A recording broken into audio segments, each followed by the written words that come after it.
Donald Trump believed tariffs and pressure would force Canada into compliance. Instead, he may have accelerated a strategic shift away from American defense dominance.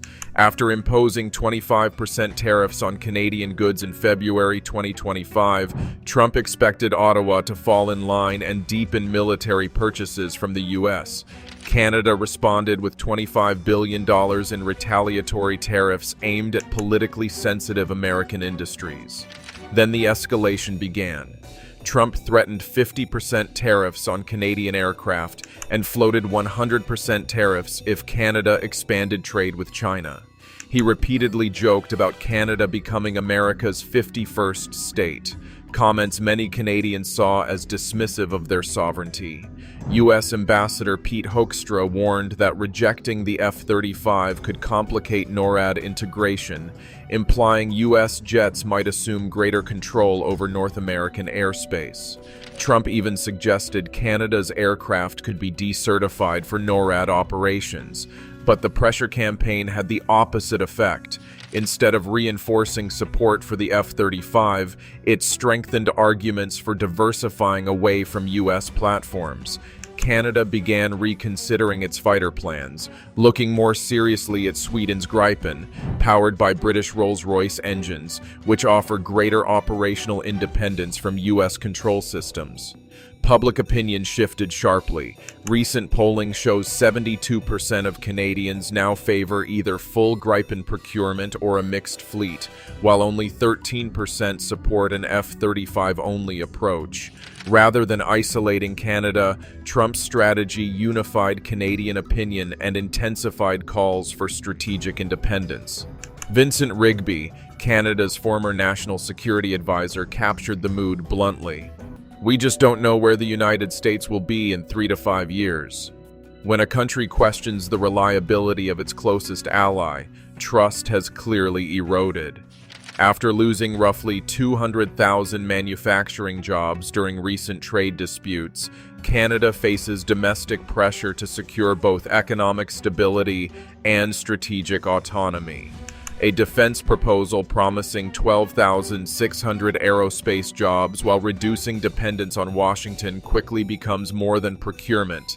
It becomes political necessity.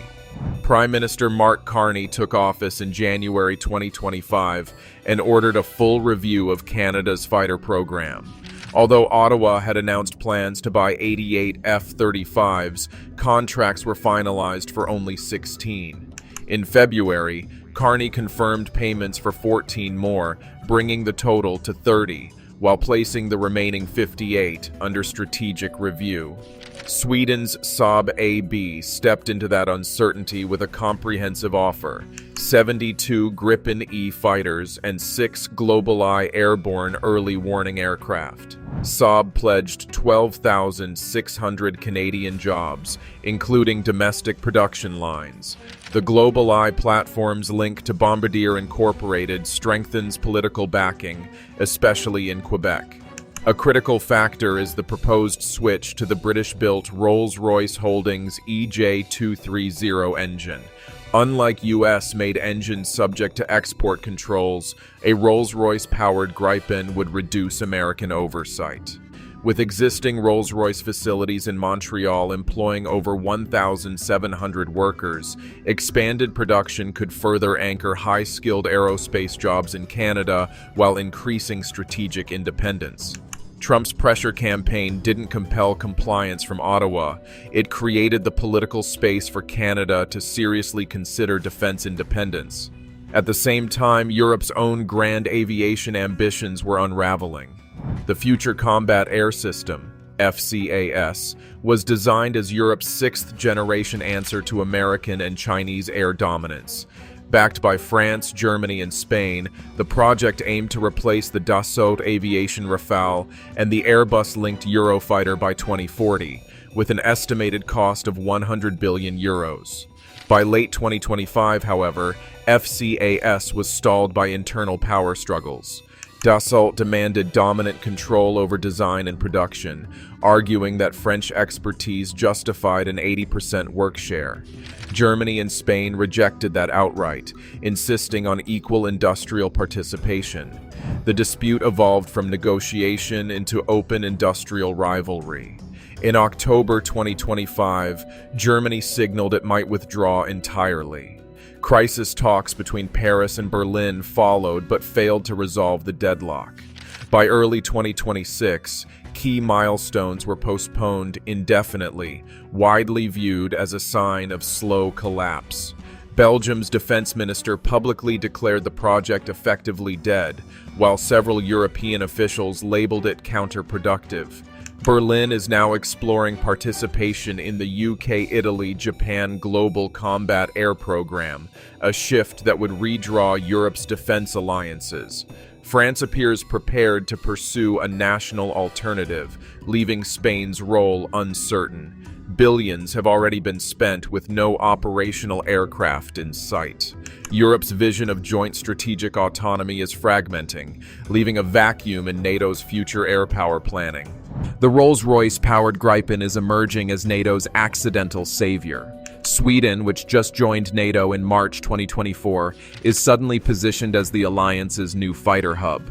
Sweden's King Carl XVI Gustaf and Queen Sylvia made a state visit to Canada in November 2025 that observers openly called a choreographed sales event for Gripen. It worked brilliantly. International momentum is building rapidly. Colombia just selected 17 Gripen E fighters in a $3.7 billion deal, choosing Swedish technology over American F-16S.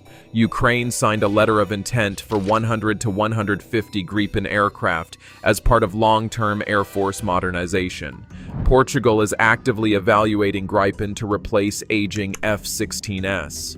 Poland is watching Canada's decision extremely closely, ready to follow if Canada commits. If Canada establishes Gripen production facilities, they become the Western Hemisphere manufacturing hub with export capability to Latin America, potentially Ukraine, and other customers without requiring Pentagon approval. The economic and strategic implications are staggering. European nations are quietly coordinating procurement strategies to reduce American dependency. If Germany exits FCAS and France proceeds alone, both nations will need alternatives. The Rolls Royce Gripen suddenly becomes the practical solution for European strategic autonomy that FCAS failed to deliver. This is the end of F-35 export monopoly. The Pentagon is watching 70 years of carefully constructed alliance dominance collapse in months, and they have nobody to blame but Trump. His tariff strategy achieved the exact opposite of its intended effect. Instead of forcing F-35 purchases, it drove Canada toward alternatives while destroying trust in American reliability. The FCAS collapse means major European nations need alternatives exactly when Canada is demonstrating that Gripen procurement is viable, economically beneficial, and politically popular. The F-35 program office is projecting hundreds of billions in lost future orders if current trends continue. American officials are making increasingly desperate threats about NORAD interoperability and intelligence sharing, but these arguments are collapsing under scrutiny. Modern data links can integrate different aircraft types effectively. NATO has done this for decades. Trump threatened to send U.S. jets into Canadian airspace if Canada doesn't comply. But Canada has genuine leverage.